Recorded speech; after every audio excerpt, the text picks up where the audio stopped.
And today, in just 10 minutes, I will tell you about how the USSR and Israel turned from friendly countries that had close economic ties into enemies.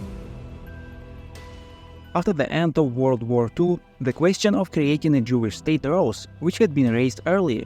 However, the connection with the Holocaust became most relevant after World War II. European states could not ensure the safety of the Jewish people, and the decision to create an independent Israel was made. One of the main initiators of the creation of a Jewish state was Stalin. He of course pursued his own geopolitical interest, namely weakening the British Empire in the Middle East. At that time, the lands of Palestine belonged to Great Britain, and as a result, in 1947, the division of Palestine into Arab and Jewish parts was initiated in the United Nations. Many countries, including the Soviet Union and the United States, supported this resolution. However, Arab countries were against it, considering the division of lands unfair, and some simply denied the Jewish their own country. After the plan was adopted, the Arab-Israeli War began, essentially a war for the independence of Israel. The Soviet Union was one of the first countries to recognize Israel's independence in 1948. Also, relations between Israel and the Soviet Union were initially favorable, and economic ties were established. Soviet data indicates that Israel accounted for about 8–10% of the Soviet Union's total fuel exports. Israel, in turn, exported citrus fruits and bananas to the Soviet Union. Israel's imports from the Soviet Union exceeded exports to the USSR in terms of value. As a result, Israel had to pay the difference in hard currency. But despite the support from the USSR, Israel did not join the socialist bloc and pursued the capitalist path of development. Although this may not have been directly related to the policy of support from the USSR, but rather to Israel's own political and economic preferences. The Soviet leadership was quite disappointed by this, as they had hoped to establish a puppet government in Israel, as they had done in Eastern European countries. Israel in turn was also displeased, because the Soviet government hindered Jewish migration to Israel. The state of Israel was in great need of people to resist Arabs, and for the Soviet Union this had ideological and principled significance. Stalin could not allow Jews to migrate from the most advanced country on earth, which would undermine trust in the Soviet Union, when hundreds of thousands of Jews poured from the developed Union into the poorer Israel. Moreover, the Soviet government had always been anti-Zionist, calling anti-Zionism bourgeois nationalism. Allowing migration to Israel would have meant recognizing Zionism, which would have undermined Soviet ideology. Additionally, a separate Jewish autonomous region had already been created within the Union earlier. The tension in relations continued practically until Stalin's death. Soon, an anti-Semitic campaign began in the Soviet Union. The Soviet government began to blame Jews for everything, speaking of a conspiracy. In 1953, the well-known Doctor's Plot began. It's a combination of falsified criminal cases by the Soviet regime, as a result of which many Soviet doctors, mostly of Jewish origin, were sentenced to execution or long prison terms. These accusations were presented in the early 1950s by the Soviet security organs, claiming that the doctors were allegedly involved in a plan to assassinate high-ranking members of the Soviet leadership.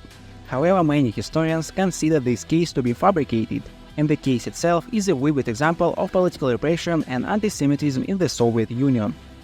So Israel began to seek a new strong ally, which would eventually be the United States. The official reason for the rupture of relations between Israel and the Soviet Union was the explosion at the Soviet embassy in Tel Aviv in 1953. However, relations were soon officially restored, but the tension remained. Despite all this, Israel continued to trade with the Soviet Union, but partnership relations with the United States were not established for a long time.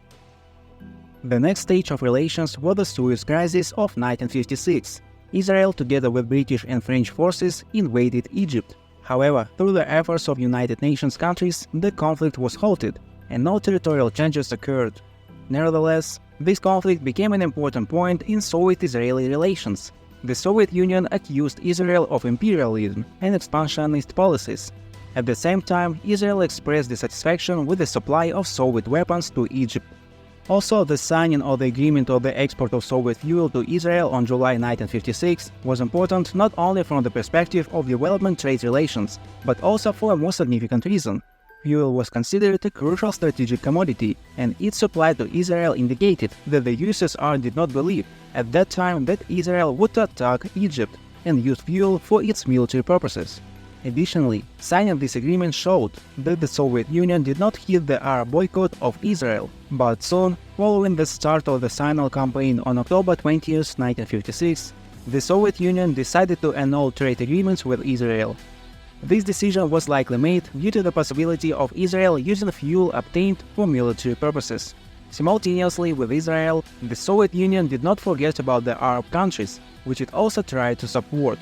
Arab countries espoused anti-colonial and anti-imperialist slogans, making them obvious allies in the region. Moreover, socialism began to permeate Arab countries under the auspices of the Ba'ath Party.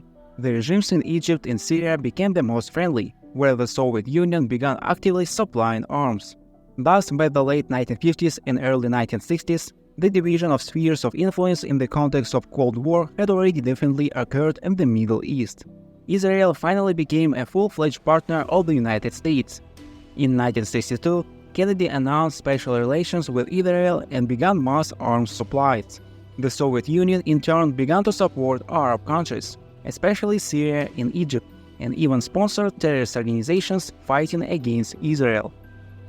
The final chord in the conclusion of Soviet-Israeli relations was the Six-Day War in 1967. During this conflict, Israel attacked several Arab countries and emerged victorious. The Six-Day War dealt a blow to the international authority of the Soviet Union, as its Arab allies, equipped with advanced Soviet weaponry, failed miserably in this war, despite their obvious numerical superiority. The rupture of diplomatic relations on June 10, 1967, brought by the defeat of the Arab countries within the sphere of Soviet influence, was final and did not lead to a process of seeking their restoration. Relations were only restored in November 1991. Some consider the secondary rupture of diplomatic relations by the Soviet Union with Israel excessive, especially since their restoration was delayed for many years. As mentioned earlier, Israel's victory over the Arab countries, armed with Soviet weapons and with Soviet military advisors present in Egypt and Syria, required a decisive response from the USSR. This position was also necessitated by explicit American support for Israel and growing dissatisfaction in the Arab world with the passivity of the Soviet Union. The use of Soviet armed forces was ruled out, as it could lead to war with the United States. The diplomatic efforts of the Soviet Union to compel Israel to cease fire and then withdraw from occupied territories, countered by opposition in the United Nations Security Council from the United States and its allies, had far from a full effect and did not strengthen Soviet positions in the Middle East. It was in this context that the decision to sever diplomatic relations with Israel was made, as it was considered the most optimal solution given the circumstances. However, by the late 1960s and early 1970s, signals began to emerge from various quarters about the desirability of confidential Soviet-Israeli negotiations. These signals also came from the Israel leadership. They were transmitted by those who were burdened by the United States' monopoly on the peace process. There was a belief that the USSR, without contacts with Israel, could not be a full-fledged mediator in the conflict resolution process. Thus, on October 7, 1971, meetings were held between Soviet and Israeli representatives in Vienna. It was noted that Moscow attached great importance to these meetings. The focus of the planned meetings in Vienna on advancing the peace process was evident. The Soviet Union clearly wanted to play a constructive mediating role in the resolution of the conflict. However, the Israeli side demonstrated a reluctance to discuss specific issues related to Soviet involvement in Arab-Israeli conflict resolution, so the opportunity to make progress on this issue was missed. The downside of the Soviet position was that it was based on United Nations mechanisms, which did not suit Israel.